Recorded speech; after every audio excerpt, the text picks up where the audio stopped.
ने भगवान अपने भक्तों को दुख क्यों देते हैं? जितना राम भगवान को न मानते मारे हैं। काहू, सुनो मैया आपका प्रश्न हो गया। राम न मारे काहू को पापी नहीं आराम, आप ही से मर जाते हैं कर कर खोटे काम। भगवान किसी को दुख नहीं देते, को न काहू को सुख दुख कर दाता, निज कृत कर्म भोग सो भ्राता। हर व्यक्ति अपने अच्छे बुरे कर्मों का फल भोगता है। आप बुरा करेंगे तो आपके साथ बुरा होगा, जब आपके साथ बुरा होगा तो आपको लगेगा यार भगवान दुख दे रहे हैं। भगवान दुख नहीं दे रहे हैं, आपने जो किया था गलत काम। जैसे भीष्म पितामह ने एक सांप को कांटे के ढेर में फेंक दिया था कुछ जन्म पहले, तो कांटे चुभ गए ढेर सारे, कांटा चुभने से सांप मर गया। तो जैसे पितामह के द्वारा सांप को कांटों की सैया दी गई, तो पितामह भीष्म को भी बाणों की सैया पर लेट करके वो सांप को जो कांटों में सुलाया था उसका बदला इस जन्म में पूरा हुआ। तो कोई दुख भगवान थोड़ी दे रहे हैं किसी ये को, पिछले जन्मों का कर्म है। हाँ। अब सीधा अपन लोग क्या करते हैं, मुंह उठाए और सीधा भगवान को कह दिया कि भगवान ने दुख दे दिया। हम ये नहीं देखते कि हमारे अपने कर्म क्या थे, हमने कहाँ गलत काम किए। अच्छा ये बताओ, भगवान से आपकी कोई मैया दुश्मनी है? भगवान आपको दुख क्यों देंगी ये बताओ? नहीं, जो पाप करते हैं उनको तो सुखी रखते हैं, और जो नहीं, ऐसा आप कह रहे, ऐसा है आप कह रहे हैं कि जो पाप कर रहे हैं वो सुखी है। नहीं, दुर्योधन ने पाप किया, द्रौपदी के कपड़े उतरवाए, लेकिन वो सुखी थोड़े दिन तो रहा। पांडव वनवास चले गए, वनवास 12 साल, 1 वर्ष का अज्ञातवास, 13 साल सुखी रहा दुर्योधन। द्रौपदी के कपड़े उतारने के बाद 13 से 14 साल सुखी रहा। 15वें साल तो द्रौपदी के कपड़े में हाथ लगाया ना जिस दिन, उस दिन से 15वें साल में सर्वनाश होना स्टार्ट हो गया। ऐसा पर 15 साल तक तो यही लगेगा देखने में, यार ये पापी आदमी बड़ा तरक्की कर रहा। मैया, पाप करने वाले कुछ महीने कुछ वर्ष ही दिखते हैं कि हाँ ये बढ़िया है, लेकिन उनका अंत बड़ा बुरा होता है, सर्वनाश होता है। अंत हमने तो नहीं देखा ना क्यों? अरे आप देखो ना देखो, पर होता तो है। ईश्वर के घर देर तो है, अंधेर नहीं है। लेकिन ये बताओ, दूसरा पापी है पुण्यात्मा, उससे आपको क्या? आप बताओ कि आप दुखी हैं तो भगवान को दोष क्यों देते हैं? हम दूसरे के पाप पुण्य के ठेकेदार क्यों बने? अपना देखो ना कि आप कितने पाप और पुण्य करे बैठे हो। आप बताओ, आप दुखी हो कि सुखी हो? हम तो संतुष्ट हैं, हमें कोई वो नहीं है, लेकिन कोई काम नहीं होता ना तो फिर मन में ये बातें आती हैं। तो काम नहीं होता तो काम कर लो, इसमें भगवान सब काम करने आएंगे। तुम्हारा झाड़ू पोंछा सब भगवान करें हैं? नहीं नहीं, ये बात नहीं कह रहे। फिर क्या बताओ? बच्चों की शादी नहीं हो रही, बच्चे इतने बड़े बड़े होते जा रहे हैं। कितने साल के हैं? 30 से ऊपर हो गया बेटा। बेटा क्या काम करता है? बेटा जॉब करता है। कितना कमाता है? ये तो पैकेज होता है ना, उसका हिसाब कितना होता तो बताओ, मैं चुरा थोड़ी लूंगा। कितना कमाता है? यही 30-14 लाख। तो इतना अच्छा कमाता फिर भी शादी नहीं हो रही है? नहीं हो रही। तो उसको बताना चाहिए, साल में इतना पैसा कमा रहा है। साल में कि महीने में? साल में। अब बताओ, 40 लाख रुपया कमा रहा है साल का, फिर भी शादी नहीं हो रही है। भैया अपना नंबर दे दो, अभी हो जाएगी 1 हफ्ते के अंदर। अभी देखो यूट्यूब पे सब सुन रहे हैं कि 40 लाख कमा रहा मैया का छोरा। 40 लाख नहीं बोला मैंने, 13 बोला है साल का। अच्छा हाँ, 40 नहीं बोला मैंने, 13-14 ऐसे बोला। ठीक है, इतने में भी हो जाएगी। हाँ। कहाँ नंबर दें? हैं? कहाँ पर लिखवाएं? आप अपना नंबर बोल दो, मोबाइल ऐसी यूट्यूब पे आ जाएगा, अपने आप छोरियों के फोन आने लग जाएंगे। यूट्यूब पे नहीं। राधे राधे।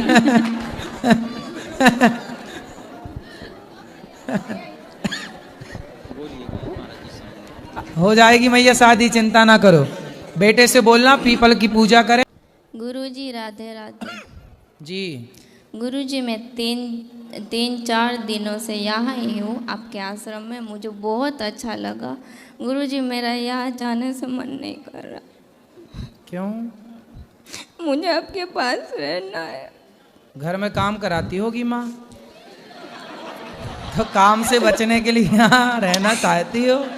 नहीं, मम्मी काम करती है, मैं काम नहीं करती गुरुजी।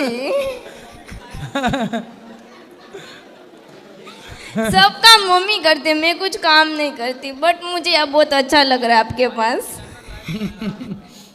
सही है। ऐसा है ना कि यहाँ कुछ ना बर्तन धुलना, ना कपड़े धुलना, ना झाड़ू लगाना। नहीं नहीं नहीं नहीं, यहाँ का वातावरण बहुत अच्छा है गुरुजी, इसलिए मुझे तो आपके यहाँ पास। भगवान है ना, भगवान आए लीला की, इसलिए अच्छा है। चलो बेटा घर जाना, फिर आते जाते रहो। तो आप मम्मी को बोल दीजिए। हम जितने ज्यादा नाम लो सब कल्याणकारी हैं। धन्यवाद गुरुजी। विष्णु सहस्त्र नाम में भगवान नारायण का एक नाम शिव भी है। जी गुरुजी, वो हर वक्त हर भगवान का नाम लेती रहती हैं और सोचती हैं कहीं ऐसा तो नहीं हम गलत कर रहे हैं। गुरुजी कहते हैं श्रीमन नारायण कहने के लिए। ना ना सही है। ठीक है, राधे राधे गुरुजी, आपके श्री चरणों में बारंबार प्रणाम गुरुजी। खुश रहिए। राधे राधे गुरुजी। हाँ राधे राधे गुरुजी। एक मिनट।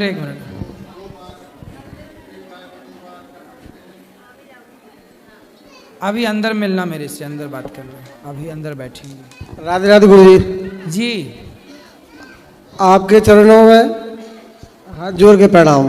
बोलो। अच्छा चलो पीछे लो, किसका प्रश्न है? राधे राधे गुरुजी। हाँ जी, गुरुजी चरण स्पर्श। खुश रहिए। मैं खुरई से हूँ और मेरे पापा जी आपका बहुत वीडियो देखते हैं, बहुत ज़्यादा। और मैं जब भी मतलब मैं अभी 20 साल से मथुरा वृंदावन आ रही हूँ, मुझे 20 ईयर हो गए हैं इधर आते हुए। और मुझे इतनी मतलब आपके लिए 1% की भी आस्था नहीं थी कि मैं कभी आपके पास आऊँगी। लेकिन मेरे पापा मतलब जैसे ही मोबाइल चालू करेंगे और आप स्क्रॉल होगे, जैसे ही वीडियो, और वो काफ़ी मतलब एक्साइट भी होते हैं। कुछ जैसे एक मतलब कॉमेडी टाइप कोई वीडियो निकला, उसमें वो काफ़ी मुस्कुराते हैं। लेकिन एक वीकनेस है कि पापा बहुत ड्रिंक करते हैं, बहुत ज़्यादा।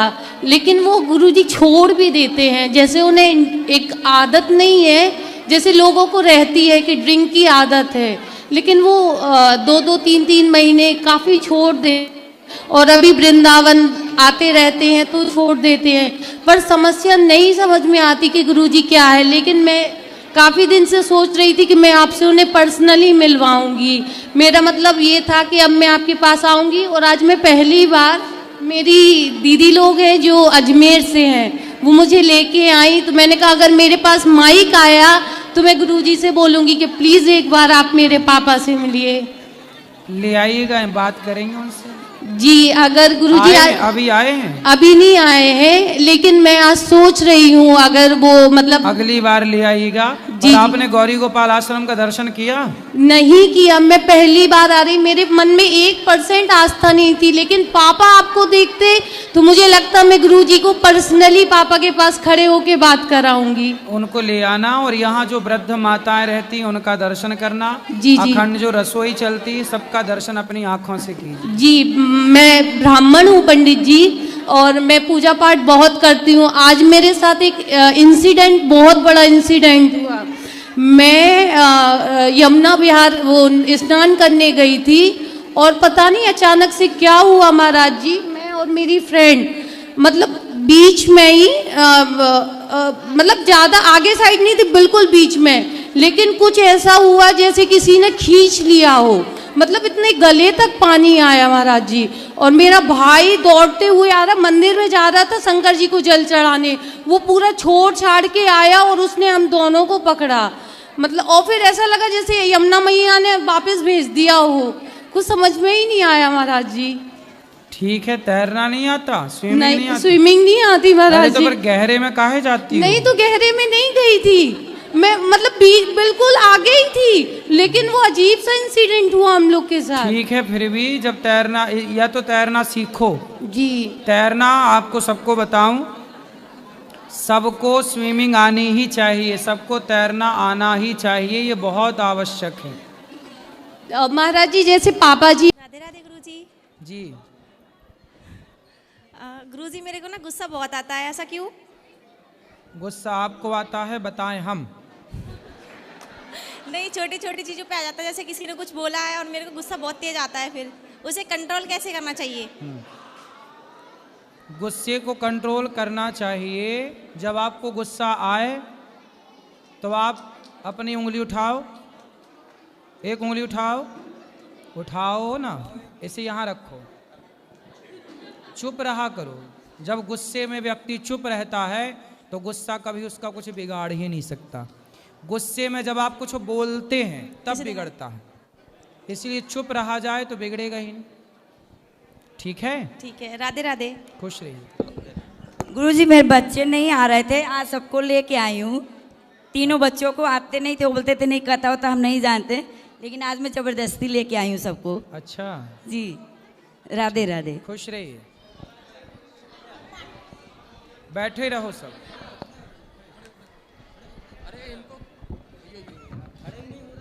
राधे राधे गुरुजी। जी गुरुजी जैसे ना कि मैं अगर देश सेवा करना चाहता हूँ तो कैसे करूँ? देश सेवा करना है हाँ गुरुजी। तो कैसे करें? हाँ गुरुजी। तो किस तरह से देश सेवा करना है? पुलिस जैसे में किसी- जाकर के, जैसे- सेना में जाकर सेना के? में जाना था जैसे गुरुजी, अभी एज तो ओवर हो चुका है, तो जैसे अभी आगे फिर कैसे करें अभी? तो देश की सेवा क्या है मैं आपको बताऊं। हाँ गुरुजी। गुटखा खा के ना थूकने वाला, बराबर। गुटखा ना खाने वाला, बीड़ी ना पीने वाला, कोई भी कचरा कहीं भी ना फेंकने वाला। मैं कहीं भी कचरा नहीं फेंकता, आप कहीं भी कचरा नहीं फेंकते, मतलब आप देश की सेवा कर रहे हैं, आपने देश को साफ सुथरा रखा है। राधे। यह भी एक देश की सेवा है। इस देश के किसी भूखे को, किसी प्यासे को आपने पानी भोजन की व्यवस्था कर दी, यह भी एक देश की सेवा है। आपने किसी गुटखा खाने वाले को समझा दिया कि भाई गुटखा ना खाओ, तुम्हारे थूकने से सब गंदा होता है और तुम भी बीमार पड़ोगे। सर कुछ और दोस्त वो लोग तुम्हारे हैं- खाने, तुम्हारे समझाने से नहीं खाया, छोड़ दिया गुटखा, तो ये भी एक देश की सेवा है। नहीं, नशा नहीं करते सर जी अभी कुछ। नहीं, हम बता रहे हैं आपको। ठीक है, राधे राधे गुरु। खुश रहिए, आ रहे हैं। गुरुजी राधे राधे। जी जी। गुरुजी हम लोग प्रयागराज से आए हुए हैं। हाँ, अभी जस्ट महाकुंभ का वहाँ पे सर समापन हुआ अच्छे से, तो आप लोग के दया संकल्प से सर। तो सर आपसे एक ही क्वेश्चन था सर कि अपने धर्म के बारे में अभी लोग, हम लोग हिंदुत्व लोग जो प्रचार कर रहे हैं, तो बहुत सारे अभी हिंदू सर पीछे हैं इसके लिए, तो मैं उन लोग से आपके जरिए माध्यम से कहना चाहता हूँ कि सर कि अपने हिंदुत्व को सर आगे बढ़ाएं और देश की सेवा करें सर। सही है। हिंदू का प्रचार होना चाहिए, घर घर में जाके बताओ कि सनातन धर्म महान क्यों है, कथा में सब समझाते हैं, जी सुना गुरुजी, करो, फिर जी। वही बताया करो। बहुत दिन के बाद हम लोग मथुरा आए सर। खुश गुरुजी रहिए। अभी ये रिसेंट में अच्छा लगा, बहुत बढ़िया लगा, आपसे भी मुलाकात लाइव हुआ, वैसे तो हम लोग रील आपसे देखते रहते हैं गुरुदेव। सुखी रहिए। राधे राधे गुरुदेव। यहाँ ले आओ माइक बेटा। दंतावट गुरुजी, राधे राधे। जी जी। जय श्रीमन नारायण गुरुजी। जी जय श्री गौरी गोपाल। मैं एक तो आपको भजन सुनाना चाहती हूँ और फिर मैं थोड़ा सा आपसे बात करना चाहती हूँ। भजन थोड़ा सा सुना दो। होली आई उड़े रे गुलाल, डालो जी रंग केसरिया। होली आई उड़े रे गुलाल, डालो जी रंग केसरिया। केसरिया जी रंग केसरिया, हो डालो होली आई उड़े रे गुलाल, डालो जी रंग केसरिया। फागुन मास सुरंगो आयो, संग में सारी खुशियाँ लायो। देखो देखो होली को कमाल, डालो जी रंग केसरिया। देखो देखो होली को कमाल, डालो जी रंग केसरिया। होली आई उड़े रे गुलाल, डालो जी रंग केसरिया। ढप झांझरिया ढोल बजावा, ढप झांझरिया ढोल बजावा। फागुन को त्योहार मनावा, अरे उठे रे बदन में झाल, डालो जी रंग केसरिया। उठे है बदन में झाल, डालो जी रंग केसरिया।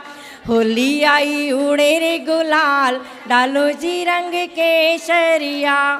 ब्रज की नवेली बड़ी अलबेली, ब्रज की नवेली बड़ी अलबेली। चंपा चमेली छेल छबीली, नाच दे दे ताल डालो जी रंग केसरिया, नाचे दे दे ताल डालो जी रंग केसरिया, होली आई उड़े रे गुलाल डालो जी रंग केसरिया। अरे नटवर नागर कृष्ण मुरारी, नटवर नागर कृष्ण मुरारी, भर पिचकारी गोपियों को मारी, भर पिचकारी गोपियों को मारी। हम लोग नहीं जानते धर्म की रक्षा कैसे की जाएगी, क्योंकि हमें मतलब ही नहीं, पढ़ाई नहीं है उससे ना। अभी आज हमारी एक पत्रकार से बात हो रही थी, वो पत्रकार बंधु ने हमसे कहा, महाराज कोई व्यक्ति कह रहे हैं कि औरंगजेब जो है वो समाज के बहुत बड़े अच्छे राजा थे, प्रशासक थे। मैंने औरंगजेब? बोले हाँ जी। मैंने कहा उस सोच को दोबारा सोचने पर मजबूर होना चाहिए जो औरंगजेब को अच्छा प्रशासक मानता है, अच्छा शासक मानता है। वो औरंगजेब, जिस औरंगजेब ने लाखों मंदिर भारत में रहकर तोड़ दिए, वो औरंगजेब जिसके इशारे पर मथुरा की जन्मभूमि तोड़ी गई, अयोध्या की जन्मभूमि तोड़ी गई, काशी विश्वनाथ का मंदिर तोड़ा गया, और तुम्हारे महाराष्ट्र में नासिक में मंदिर तोड़ा गया। और तो छोड़िए, गुरु गोविंद सिंह जी के 2 बच्चे जोरावर सिंह और फतेह सिंह, जिनकी एक की आयु